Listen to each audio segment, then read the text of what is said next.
welcome on board A320. My name is Yasir Rani and today we will be covering the air conditioning system for the Airbus 320. Now what does the air conditioning system do? Basically, like any air conditioning system in your house or in your home, it's used to optimize the temperature for a safe and comfortable flight for the passengers and the crew, in this case in our aircraft. How is it done?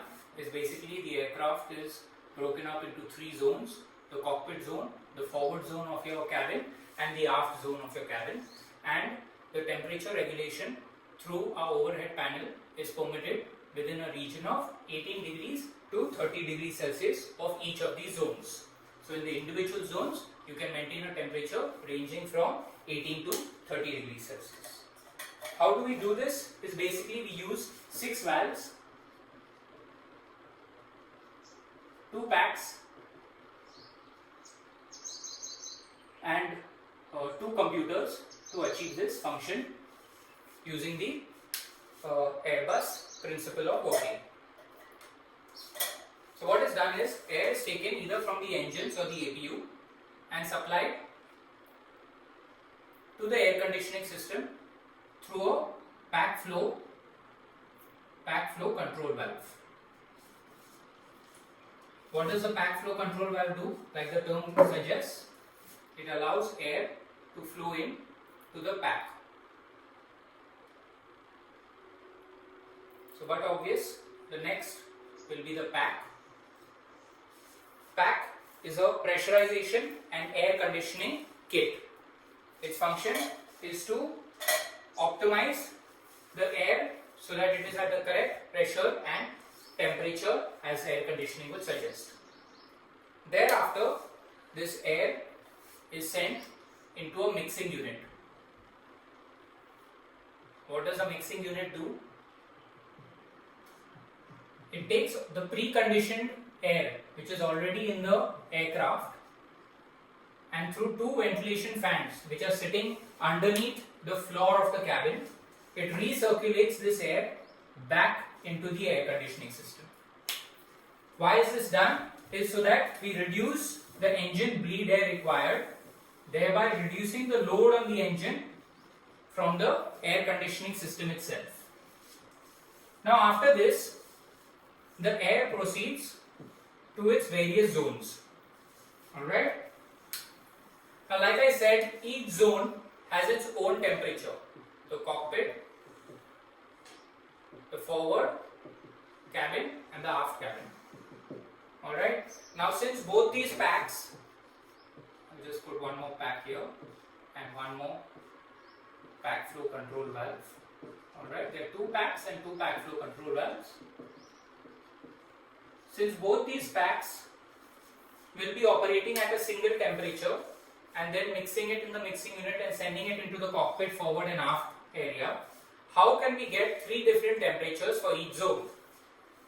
For that, we use the remaining 4 valves which I have mentioned over here. What is done is air is taken downwind of the pack flow control valve, alright, and through a hot air regulating valve, alright, it is sent to each of these zones. It is sent through each of these zones using a trim air valve. Trim air valve. So each zone has its own individual trim air valve and each zone supplies hot air so that the temperature can be appropriately modified for each zone. Okay, so this covers my 6 valves, my 2 packs, and we'll cover the 2 computers a little bit later. Let's start right back from where we began, the pack flow control valve. Now how does the pack flow control valve work and what does it do? The pack flow control valve has basically 2 functions. One is to ensure that any given point of time the air entering is as per the requirement of the crew. The crew can select manually whether they want a low flow, a normal flow or a high flow. Suppose we have less number of passengers and a cold ambient temperature, then we don't require that much support from the pack and we can select a low flow. Airbus has recommended when there is less than 141 passengers, you can select a low flow. Otherwise, if you want, you can select a normal, and if you feel it's too hot and it's a full load flight, then you can select a high flow condition. Low flow gives you 80% flow, normal gives you 100, and high flow gives you 120% flow. That's basically 20% more than normal. The pack flow control valve has its own logic as well. In case the crew has selected a certain level of flow and the temperature desired by the zone is not being met by any of the zones, then the pack flow control valve automatically increases the required flow. Suppose you have selected low and the temperature desired is not being achieved, it will automatically shift to normal even though the manual selection is on low. And similarly, if you have selected normal and the temperature is not being achieved, it will proceed to give you high flow. Also, the high flow is given irrespective of the position if you are using APU bleed for supply purposes or if you are doing a single engine operation. So this is how the pack flow control valve optimizes my flow.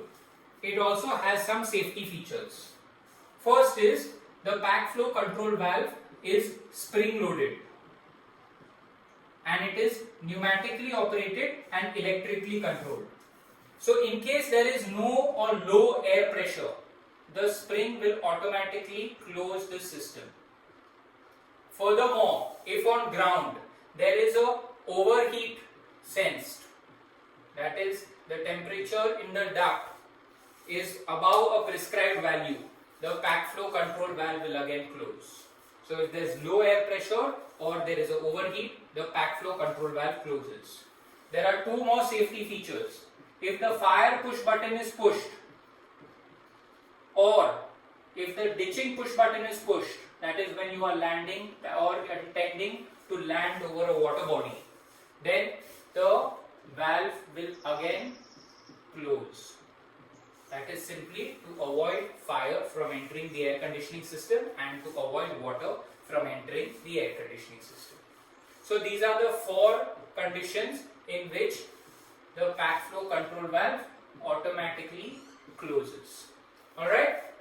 Now since we have covered the pack flow control valve, let's move one step further to the pack itself. The pressurization and air conditioning kit. Now like the term states, it is where the actual air conditioning is taking place. The pack itself can be an individual system, so let's cover it. So, once the air goes through the pack flow control valve, it enters the pack and the first component it goes past is the primary heat exchanger. At the primary heat exchanger, like the term suggests, heat is exchanged. Air from outside is allowed to come in through a ram air inlet valve. Alright, ram air inlet valve, and it is allowed to go over this duct and reduce the temperature of the air in the duct. Thereafter, the air goes over a compressor. A compressor is like an engine compressor. It has blades where the air is compressed, alright, and it is further allowed to move onto a main heat exchanger, another heat exchanger where this outside air is allowed to flow over the hot air to reduce the temperature of the air. After it goes over the main heat exchanger, it goes over a turbine section. The turbine section is used to run the same compressor which it was compressing the air with, alright, and then it is allowed to continue in the air conditioning system. There is also a water separator installed over here. A water separator has the function of removing the water droplets which will condense due to cooling. This is so that there is no discomfort experienced by the crew and passengers because of small water droplets which have condensed into the air, and it is not allowed to enter, the water droplets are not allowed to enter the air conditioning system. So that is as far as the pack is concerned. There is a feature in the pack as well which allows air to bypass this system through a bypass valve. So what is done is, downwind of the primary heat exchanger, a bypass valve is created and a bypass duct to bypass the entire pack. Why is this done? There are two reasons for this. The first, more important one is, in case there is a failure in any of these components in the compressor or turbine which causes this pack to fail, the entire air conditioning system should not suffer for that. So what is done? After the air goes to the primary heat exchanging duct, it is allowed to bypass through and proceed further without going through any of these failed components. Since these are moving components, there is a possibility that either the compressor or turbine might fail. So just because the compressor turbine fails should not be the reason why the entire air conditioning system should be failed. So a bypass valve allows the air to bypass through and continue. So that is the first reason. The second reason is, what is happening in this system is, apart from the control of the ram air inlet valve, there is not much control with, on the cooling of this system. That is, after the air passes through the primary heat exchanger, compressor, the main heat exchanger and turbine, the cooling might be so much that it might be too cold for the purpose of conditioning of the cockpit forward and aft galleys. So what is done is, to optimize the temperature of the air passing through, hot air can be allowed through this bypass duct into the air conditioning system, thereby allowing for optimized cooling. So the computer not only has a control over the ram air inlet, it can also control the bypass valve for optimized cooling. Alright? So that is as far as the pack is concerned. Thereafter we go to the mixing unit. Like I mentioned, the mixing unit allows air from the cabin area to recirculate back into the system, so that we do not have to all the time depend on the engine bleed and unnecessarily waste energy being produced by the engine for the air conditioning system. Okay? Obviously, the air in the lavatory is not recirculated in the system for obvious reasons. Okay, now we go on to the hot air regulation valve and the trim air valves. So like I stated, the hot air regulation valves are used for optimizing the cooling in this system over here in the aircraft. Now how do we do that? Basically what is done, whatever is the lowest demanded temperature in any of the zones is what is offered by the packs. So let's take a hypothetical situation that I have asked in the cockpit 20 degrees, in the forward galley 24 and in the aft galley 26. So what the pack does in the beginning is it offers 20 degrees temperature in the pack, in each of the packs, because that is the lowest value demanded by the system. Now, since the forward passenger galley has demanded 24 and the aft 26, what the hot air regulation valve does is it says, "Yeah, this system needs little hot air." It opens the valve and allows air to the individual compartments. The trim air valve towards the cockpit will remain closed because we already have 20 and we want 20. However, since there is a 4-degree demand, increased demand in the forward and a 6-degree increased demand in the aft, these valves will allow hot air, these trim valves will allow hot air to the forward area and to the aft area. So that is how the hot air pressure regulation valve functions. Now the hot air pressure regulation valve, like the pack flow control valve, has a few safety features as well. First is, obviously, if there is an overheat in the duct, the hot air regulation valve closes. That is, if the temperature in the duct goes beyond the prescribed value, the valve will close. Again, this valve is also spring loaded, and if air pressure is lower than what is not is too low, then the spring will close. Alright. Furthermore, if there is a malfunction in these trim valves, the hot air pressure regulation valve also closes. The logic to that is, if the cockpit trim air valve fails, okay, if the cockpit trim air valve fails, it will close. The hot air pressure regulation valve closes.